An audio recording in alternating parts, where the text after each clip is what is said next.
And I'm guilty of some stuff here. Wait. Apparently I'm old. Oh my goodness. Reading the newspaper is ominous. Oh my goodness. I mean, yeah, it's almost hard to find one anymore. When I first moved to Canton, I lived right across the street from the repository. And so I like There you go. the paper, didn't I? We'll talk about this in another area. Wait a minute. But I used to love that. I'd get up in the morning, coffee already made on the countertop, pour myself a cup, walk out of the apartment, go across the street, pull the paper out of the box. I don't know where's my... You know, joint, little coffee, reading the paper on Saturday, Sunday What morning. are you looking for? You know what I mean? I love that. The reading on the screen, it affects my eyes. Yours too, right? There's a lot of that, and you know you can strain with some of that. I like looking at my comb. Big fan of it. Your comb? But yeah, My hair, for my hair. Did you even bring it? I have here. Old, or know that you're old, and yeah, I got not attacked, but people sent some things to me. As I posted a book I was reading, I said, hey, this is going to be my read this week. And they could tell there was the library scan code. They said, dude, you're in the library? Why not just buy books? And, well, you know, you're the physical copy guy. Oh, well, yeah, you got to stream the book, right? And you're not wrong. I've bought plenty of books that I believe I will read more than once. I don't think I'm going to read every book I will read more than one time. And I find the library to be an incredible resource. I love having that. By the way, it's socialism. But I like having that. Because I would like to read more books, and I would like to not have to buy every book. And I know that's how you feel about albums, and we're at odds there, and that's fine. But that's how I kind of see it. I like the library a lot. I'm a big fan of that, and I like using it because I like to think that the more people use it, the more, the longer I'll have it at my disposal. Clipping coupons is on this list, makes you kind of old. I have done a bad job of this my entire life. People have talked about this the other day, that actually making decent money can be a bad salary because you end up not doing things the way you should. You end up not really trying to push yourself to go get another job. It's easy to stay complacent when you make halfway decent money. This is an area where this would be true of me. Like, I don't make so much money that I shouldn't try to save money where I shop, but I don't. I heard my parents argue about this my entire life. If my mom went shopping, it was 4 hours in the store. She looked at every single sticker, every single price, every single thing, would go to the store where she knew she could get the better deal, would go to 3 stores to make sure she got what she wanted and save a little bit of money. My dad, I'm on my way home. I want to get home. This is the store that's closest to my house. It's the close. I'm going there. I know it's more money. I'm spending it and doing it. And they fought about it for years. My mom was right. I make more money than my parents did now, and like my dad should have never been doing that. Never been doing that. Cutting coupons and clipping them and doing that is something I should do that I do not. I do not look down my nose at people that do it, although I do get annoyed standing behind you when you are. But that's, again, I get annoyed by everything, so let's not make it about that.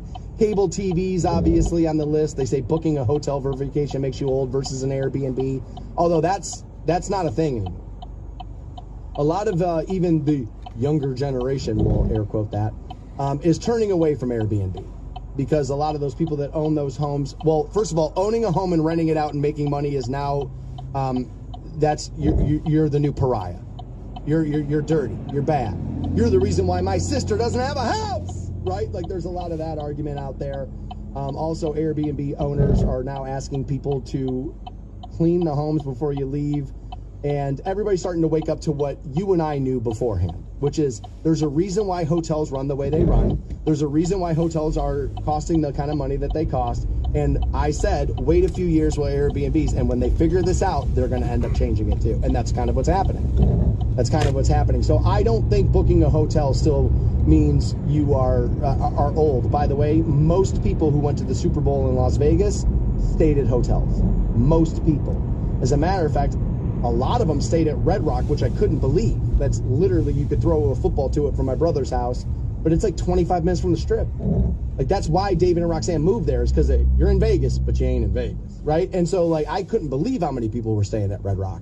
But that's where Dana White hangs out, and so, like, that's kind of, welcome to it. A lot of those guys wanted to go hang out with him. But more and more people, I think, are going back to the hotel. Sorry, you get a little sidetrack there. Using a paper roadmap means you're old. Well, yeah, that probably does mean you're a little old. Because I don't think most younger people could use one. I may not do the best job at using one of those anymore. I remember I drove all the way to California and you kind of needed one back in the day before you had, like, online instructions and all of that. That is one of those things that, yes, the person who's using one is probably old. I think we should all try to use stuff like that a little bit more often so we can stay up to date or stay available to do it, because what if the system goes down? How are you going to remember to get places? Well, there is no denying that the use of technology has made your memory not as sharp as it used to be. I've talked about, maybe this doesn't happen to you, maybe it happens to me, and it might be part of, some of my hobbies outside of school, but, I play some of the same golf courses over and over and over again, but if I don't go to one for a while, I'm like, hey, is it that road? Is it? All right, just look it up to be sure, right? Much like remembering phone numbers. Remember when you were a kid, you could rifle off 9,000 phone numbers, like that.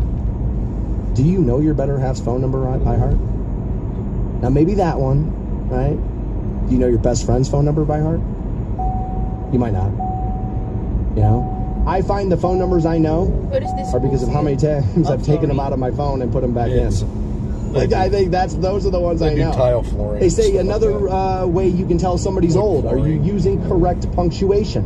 If you are, if you're a stickler for that, you are old. And I remember I laughed at a writer about 2 years ago who said, spelling and punctuation doesn't matter anymore. Social media changed the game.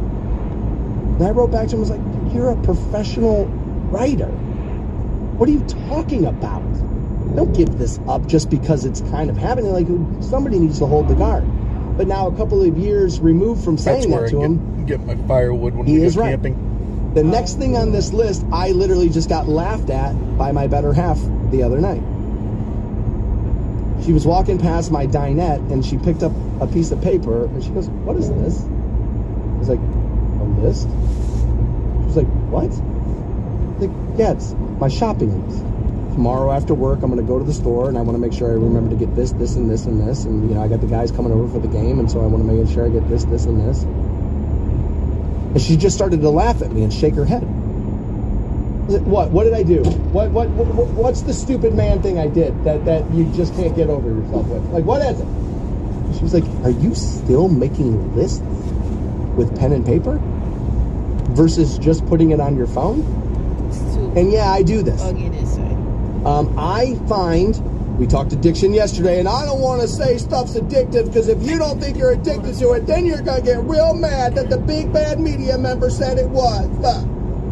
And a bunch of people crying in their panties yesterday about that. It's like, good grief, dude, grow up, right? But I have to force myself sometimes to remove the phone in places where it's just expected we have it. Making lists is being one of them. Again, streaming of the music. I do it, yes. But sometimes at home, I'm like, nah, dude, get me to my vinyl. Because if I go to switch a song on the phone or whatever, now I got it in my hand. Let's check Instagram while we have the phone in our hand. And before you know, it's another half hour. Maybe that doesn't happen to you, but it happens to me. And so I have to limit myself there. Beyond that, if I write something down, by the way, every rundown I've ever done, you will hear me sometimes kind of grab this, kind of like throw it down. It's probably, I probably should not do it. I bet it's annoying when you're listening to it, that this is a legal pad with the rundown. I write the rundown no less than 8 times. There's one I do right after the show is over for tomorrow or Monday or whatever it should be. I do 4 or 5 revisions when I get home. Right before I go to bed, there's 2 more revisions and another revision right before the show starts. And then midway through the show, when I'm not getting the stuff, I'm changing it again. All done on pen and paper. I find we can keep it about the grocery store, not necessarily the preparation for the program. But I find if I write the list at home, and let's say I forget it on my way to the store, which happens again, partially due to some of those things I do that aren't addictive, right? But if I forget that list on my way to the store, I find for me that I remember more of it if I wrote it down versus typing it. Now, I know had I just typed it and had brought my phone with me, I would have it, but I like the memory. Things seem to really sink into my memory if I write them down. Live from the Hall of Fame City, and just as bad as NFL officiating, the Stansberry Show on Rock 106.9. Your final day to rock the bank and grab those $1,000 keywords presented by Beavers Marine. The next one at 10 a.m. with Teresa. And I have unearthed another pair of Creed tickets. We can get another set of those passed out before I'm done today. I saw this late last night, and I had been meaning to get to it all day. Sorry, I've just done a bad job of getting a little long-winded on some other things. But there's a bill being proposed in Tennessee that will affect how a lot of people like to enjoy their, well, their own time, their weekends, a lot of other things. What they're trying to do is cut down on DUIs, and I think we could all agree that that would be a good thing to be doing, right? But they're going to try to do this by banning cold beer sales in the state. The proposal, SB 2636, introduced back on the 31st of January, decrees that any person or entity holding a beer permit shall not sell refrigerated or cold beer at retail. That's why, you know, again, you need certain licenses, and especially in different states and this and that. Like, there's a reason why a bar can sell you beer, but a lot of them can't sell you beer to go. You need to have the right proper license to be able to sell beer to go. This bill in Tennessee, again, looking to ban the sale of cold beer out of stores, has passed the Senate twice and now is being referred to a committee. And it is sponsored, obviously, by your local politicians. And it is motivated by a push to decrease DUI incidents in the state. And I'm all for trying to reduce DUIs, right? Quote, we see the evidence in many accidents where alcohol is found in the car, beer cans and beer bottles, the politician explained. Yeah, but you don't know that those came from the store. Like, you don't know that. Quote, and we see it on the side of the road in many of our roads across the state and every county. You see the many beer bottles, beer cans that litter our highways. Taking a trip out the Amish country. Okay. Again, you don't know that those came from stores. You're assuming it, and rightfully so. I think a lot of times you're right. I have kind of made fun of, like, you don't even have to get out of your car to buy beer, right? Now, we had a couple of drive-thrus near where I grew up. Aurora drive-thru was pretty big, although it closed before I think it closed before I got old enough to drink. Sammy's in Streetsboro was like the big drive-thru we would hit, and there was one in Twinsburg, but again, shut down well before I could buy beer legally.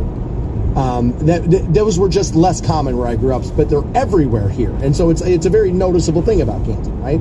And I don't have a problem with it. It is just kind of a funny thing to say, like, don't even get out of the car, right? Here you go. Here's your 22. Have fun, right? And so they're looking, but I hate it. Or how long does it take for a can to get cold? And I think it told me anywhere between 2 and 5 hours. 2 is going to be too short. It's going to be closer to 5 for something to be like ice cold, right, out of a fridge to drink. And most people don't put ice in beer unless, well, you're a serial killer. So now what you're saying is I got to buy warm beer, then to get it to my house and wait that long until it's cold enough to where I want to drink it. I don't love that. I got to be honest with you. I don't like that. Do I want people drinking and driving? Of course not. Have I been guilty of it? Yeah, I was charged with it. Paid $10,000 because of it. By the way, should have been more. That's a conversation for another day. But you're negatively affecting stores here because you can't figure out how to stop people from drinking and driving. And again, we kind of mixed these two things yesterday, right? A little bit, because it's this at the end of life. And I said, well, what about all the car accidents over booze? Nobody ever says, let's take the booze away from you. And look at this. This isn't even taking the booze away from you.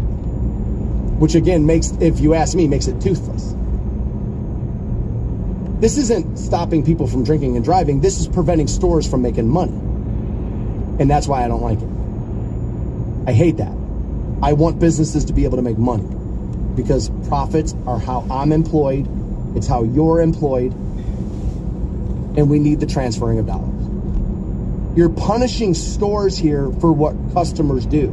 I don't love that. I'm not a fan of that at all. There's also something else kind of hanging out in the wings here that I haven't mentioned yet. Isn't it going to be very counter to you right now? But can I interest you in one of these 9,000 flavored marijuana vape pens? Would you maybe like one of these off of my shelves that you can open in the car, take it out of its package, put it to your lips, smoke it, get high as balls and drive down the road. Would you like one of those instead of that very cold beer, or what is now warm beer because I'm not allowed to sell it to you cold? So what are we doing here?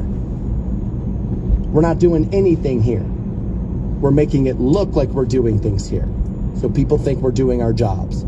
So they continue to vote us in. So we continue to not do our jobs, steal all of your money, and laugh at you behind your back about how we limit any damn thing you want to be doing. Give Stansberry a piece of your mind. Use the talkback feature on the iHeartRadio app and let him know just how wrong he is. It's just wrong. The Stansberry Show on Rock 106.9. All I gotta say is it's Friday. I need to get out and party. Woo! You know where you are? You're in the jungle, baby. Ace Feeling goes on, and backwards, Paul Stanley goes, oh yeah! And Peter Chris is going, crazily. If you rob a store, you can fully expect to be shot. I did nothing wrong. You can't do stupid stuff. I'm sober and rarely drink alcohol. You need to ask permission from everybody in the group to bring your white friend. And everybody help me say the sinner's prayer safely.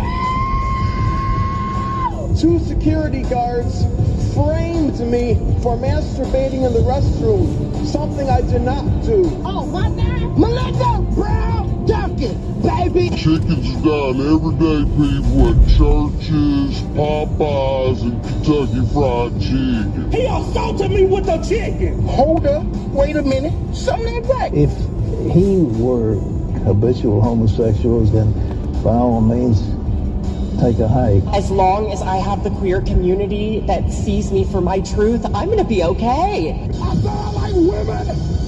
Women! We didn't have tornadoes here until we started putting into traffic circles. Speed demons are a tyranny that's plaguing the streets of our city. Because I'm circles that causes disturbance in the atmosphere and causes tornadoes. We need more cops to stop those speed demons. They're making it laws where you can't drink when you want to. You have to wear a seatbelt when you're driving. And pretty soon we're going to be calling this country. Unbelievably stupid. I might not be in the mood to deal with white shenanigans that day. That's all I'm saying. We need to go back to taking women out of the workforce. Surround yourself with smart, talented people. Well, you ain't seen nothing, my friend, until you have a flame coming out of your butthole, and you need an asbestos diaper to be able to keep that flame from burning a hole in your pants. My wife had my weed in her purse, and the mother took it. It was only like 4 grams, but it was really good weed. And you don't even know about it. Now I'm gonna wrap it up. I quit this bitch. On a big station. Rock 1069. Bye. We need to put women back in the kitchen. Have a great Friday, you motherfucker. Welcome back to the Stansberry Show on Rock 106.9. Nearing the end of the program now.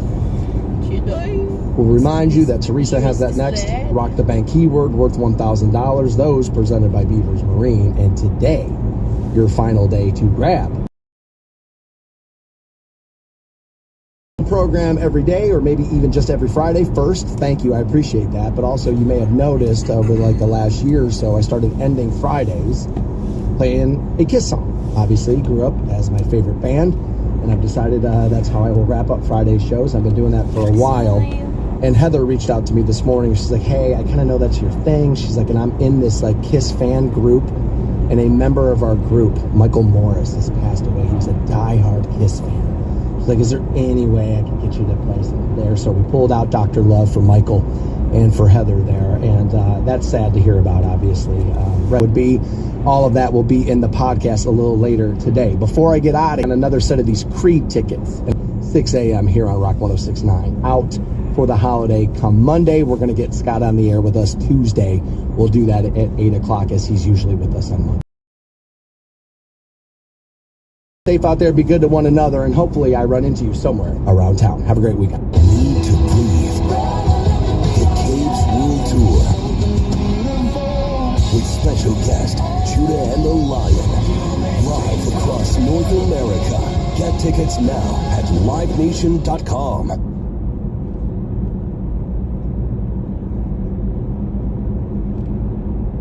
killing the sphere from what I understand.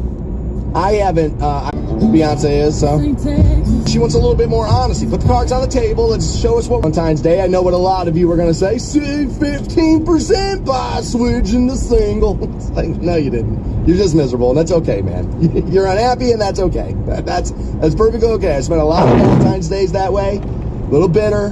Had to rain on everybody's parade. I get it. I get it, man. I think maybe this is your year. This is the year where you're going to meet your person. Right? Everything will be fine at the end of this year. We just got to get through this one. But there are things people are doing in their relationships to sabotage them. God knows I have done it a million times. A therapist is out here telling us that we have 6 phrases. I actually think it might be a few more than that. Don't quote me on the number. But there are a list of phrases that are ruining your relationship. And when I read it last night, I thought to myself, yep, said that. Yep, said that. Oh, I've definitely said that. And like, I looked down the list, I was like, man, I've been guilty of a lot of bad things here. Like, this is not a good look for me. So we'll take a look at that list. We'll spend part of this 7 o'clock hour doing that. Also, apparently a lot of us have bathroom anxiety around our better halves. Yes, when you first meet in the dating, but also in the relationship. A lot of people have anxiety around the bathroom with their better half. We'll talk about that a little bit. Jon Stewart has returned to The Daily Show on Comedy Central. Now, he's not the everyday host, from what I understand. He's going to do it a couple of days a week. He's taking the Howard Stern model, and I understand it. They needed Jon Stewart more than Jon Stewart needed Comedy Central. They did. And they called him and said, hey, we want you to do this. And he said, well, I don't want to. And they said, well, here's a bunch of money. And he said, well, I have a bunch of money. And they found a way to get him back there to do it in a way he can be happy. A bunch of money, and he doesn't have to.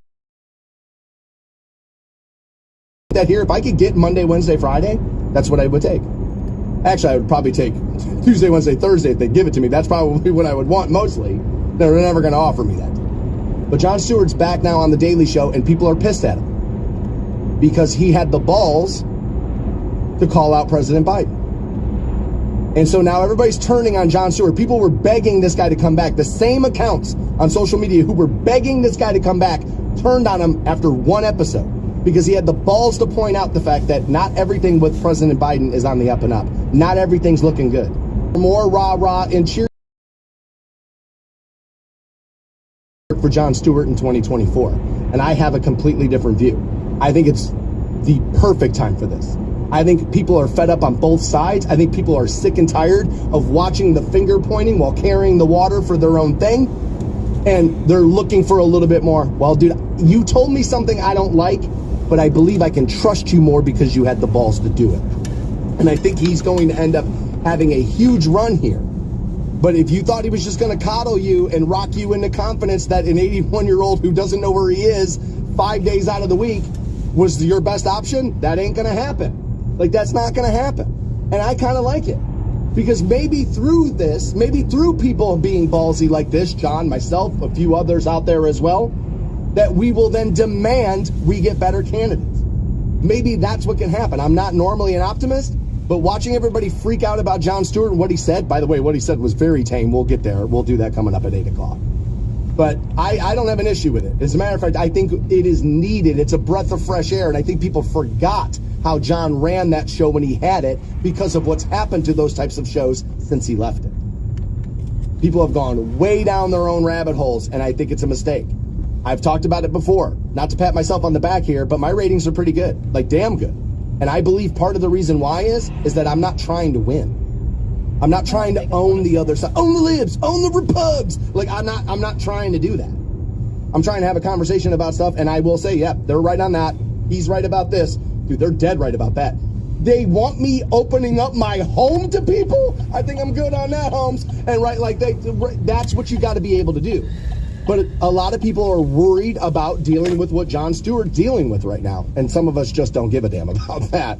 And so I'm happy to see John back. We'll get to that. We'll do that coming up at 8 o'clock. And we are also going to talk about UF, but it's happening.